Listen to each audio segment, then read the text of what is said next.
Ladies and gentlemen, boys and girls, man, let me tell y'all, man, there's a room full of divas, all right, in the sports and entertainment industry, all right? A room full of divas. They all over the goddamn place, all right? But first off, let me start off with OBJ, all right? We all know about OBJ's diva history over the last couple of years. For the most part, I would say he has been on good behavior despite being on the Browns' dysfunctional organization. He has played it cool this year. I will give him that. However, LSU was in the process of celebrating their championship win over Clemson when videos surfaced of OBJ giving players real money. Now, I have no problem with OBJ handing out money to LSU players at all. All right, I see it as a gift, a gesture of congratulations. You had a magical season, just like how I would graduate. You would give money, you give people money, your nephews money when you graduate. It's a sign of congratulations. You just achieved something, right? It's bad enough the NCAA won't pay these athletes, so who's going, you might as well get the money, right? And not to mention that Dabo Sweeney and Ed Orgeron is set to make $1 million bonuses for making the championship game. Now let us remember that OBJ is an LSU alum, and him playing football there, he was allowed to make great money. He went to LSU and it provided him with an opportunity to become rich and provide for his family and have some leftovers to share. It's good that he's throwing it at, LSU players and not at strippers, right?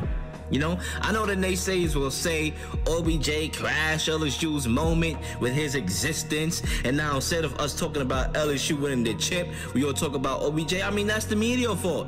If the media want to talk about OBJ, then the media will talk about OBJ. If the media want to talk about LSU, then they will talk about LSU. I mean, it's unfortunate. The media is the one making it into a conversation anyways.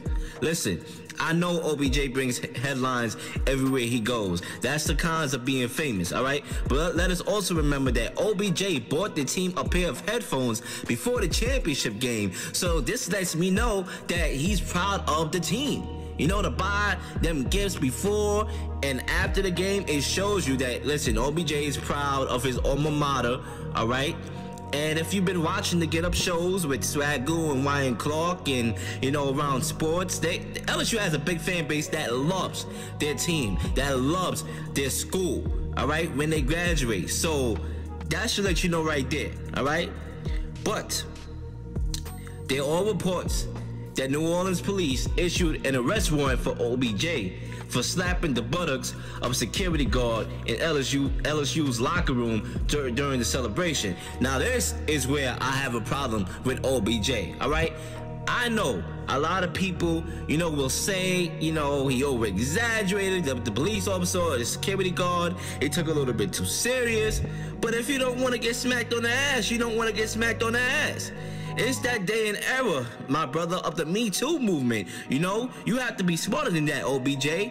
I mean, not all guys, will be cool with that, know that, it's a gesture of, sportsmanship or, whatever it is. He have a wife at home probably and kids, you know what I'm saying? And that's on video on top of that. So you have to be smart enough, OBJ, and know that, we living in a time of the Me Too. You gonna get Me Too'd, you know what I'm saying? This is just the era. You had to be smart. Now, Beckham could be charged with simple battery, which I doubt, which will carry a maximum sentence of 6 months in jail, which I doubt, highly unlikely, but it's possible, right? And you don't want it to be possible because it never should have happened, all right? It never should have happened. You could say what you want about the security guard. Listen, if you don't want to be touched, you don't want to be touched, right?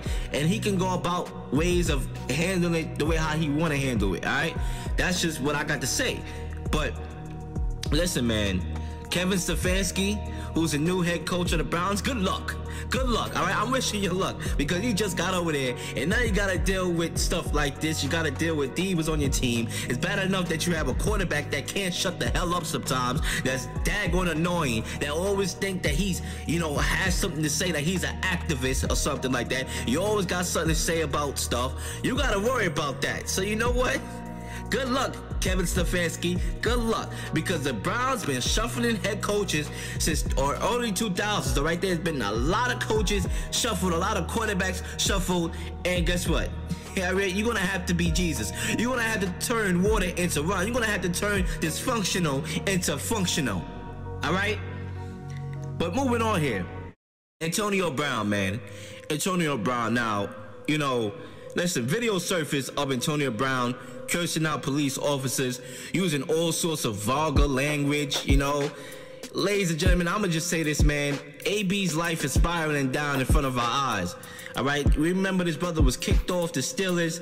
All right, the fallout with them, and then giving the Raiders hell with the feet, and then the helmet, you know, and then him forcing his way out of there. They get traded to New England to mess stuff up there, being told not to, you know, talk to your accusers or threaten them, and then he goes ahead and threatens them, and he gets released from there. Then he, you know, attacks Robert Kraft and this and that. And then my thing here is, listen, why are you filming this incident around your kids? Why are you filming it? Right? Whatever you got with the cops, first of all, you know, you gotta be, I mean, in this day and age, brother, I mean, come on now. You have to be smarter than that.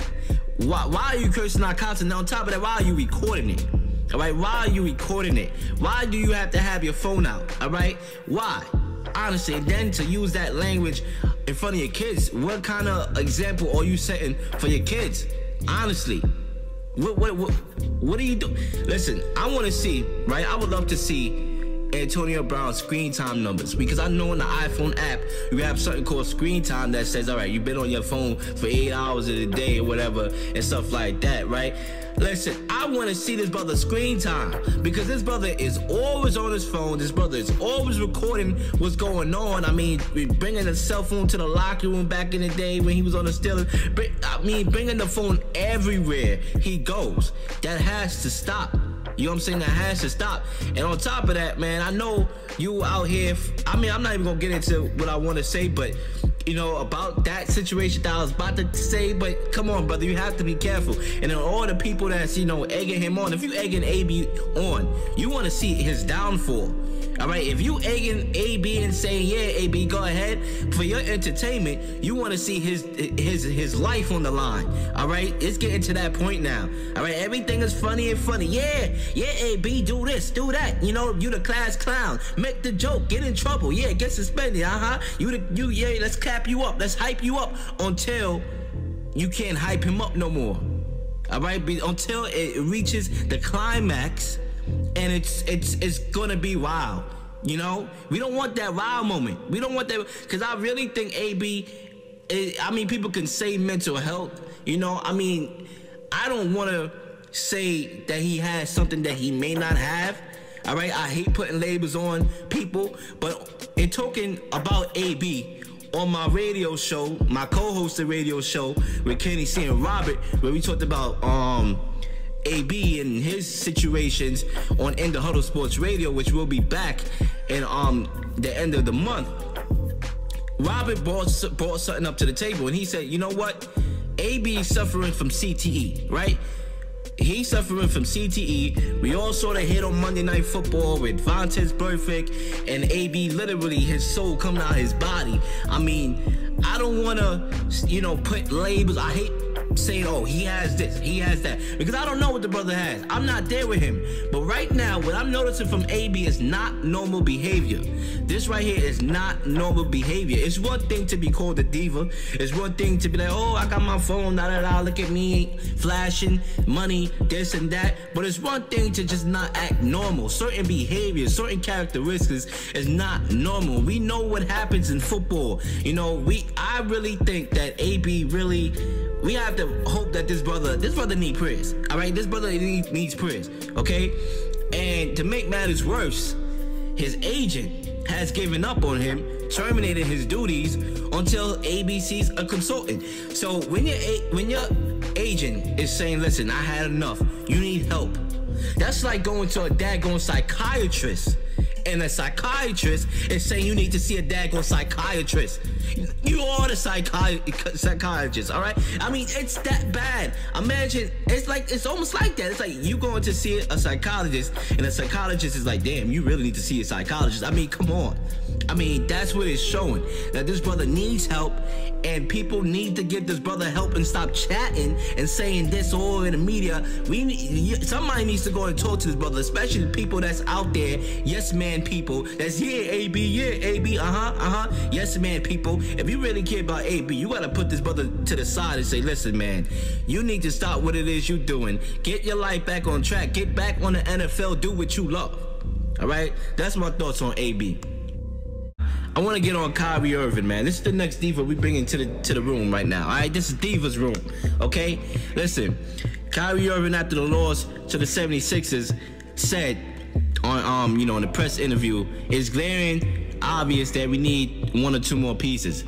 Now, Kyrie Irving, I don't know if you were fully aware of your situation in Boston or even your situation in Cleveland, but you had 1 or 2 pieces. I mean, you had the best player in the game on your team, on Cleveland, right? And then you asked to leave. Rich, at the end of the day, I backed you on that.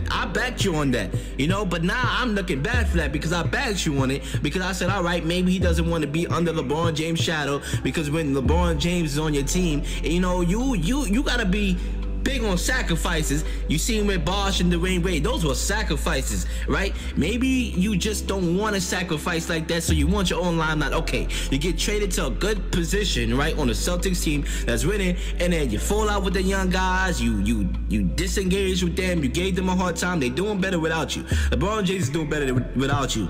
The Celtics are doing better without you. With Kemba Walker over there, fitting right into the system. And now you over here. The Nets were doing better without you before you came here. And now you over here, and now you're giving them trouble saying you need 1 or 2 pieces. Boy, you are the piece. The Nets made it to the playoffs, the 6th seed, without you. All right, the chemistry was flowing and all that, and now they are at an 8th seed with you on the team, with you only putting up 14 points against the 76ers. Kyrie Irving, you are the piece. You are the piece. 14 points. Spencer Dinwiddie put up 26. The guy that was playing for you when you wasn't there. All right, so we need 1 or 2 more. No, you are the piece. All right, let's not act like we dumb. We all knew that this year, the Nets were not gonna, compete for a championship. They were gonna make the playoffs. The Eastern Conference is weak. They made it last year with Kyrie Irving. They should be maybe a seed better. All right, which would be like in the mid-tier 4 or 5 seed at least. We were thinking at best, first round exit, or maybe you get to the second round at best. Okay, we all knew the devil in the detail. All right, I hate when people, they know the devil in the detail. You say it in an interview like, yeah, I know this is a season where we gotta play and try hard, and then when KD comes back, you know it, you say it, and then when it happens, it's, oh, we need 1 or 2. You knew this was gonna happen. You left Boston to come here. KD, you left the Warriors, 2 great franchises, to come here. You knew that this was going to be a process, okay? You know this year was a little bit of a, compete but tank year in a way. I won't say tank, but compete, yeah, try to compete, but it also wasn't going to be a successful year, right? Until next year when KD comes back, then you're going to be, a better version of y'all now, right? So come on, man. Really, to publicly call out your teammates, that's exactly why Kyrie Irving is fun to watch. Don't get me wrong. I love to watch Kyrie Irving play. He's fun to watch. He's interesting. He's box office. He has the best handles I've ever seen, but he's damn sure hard to play with, all right? You're already calling out your teammates. You cannot do that. That's why I made my last video. Check it out. My previous video. It's good to gamble sometime, you know what I'm saying? Because in that video, I was talking about the Nets made a mistake by bringing in Kyrie Irving and Kevin Durant, right? Now, it could go either way. I do want to sit back and wait and give it time. But, for the instances of Kyrie Irving's actions, how is KD going to deal with Kyrie? All right? KD will have to be a leader when he comes back, and he's going to have to try to teach his friends something, all right? Because, you know what I'm saying?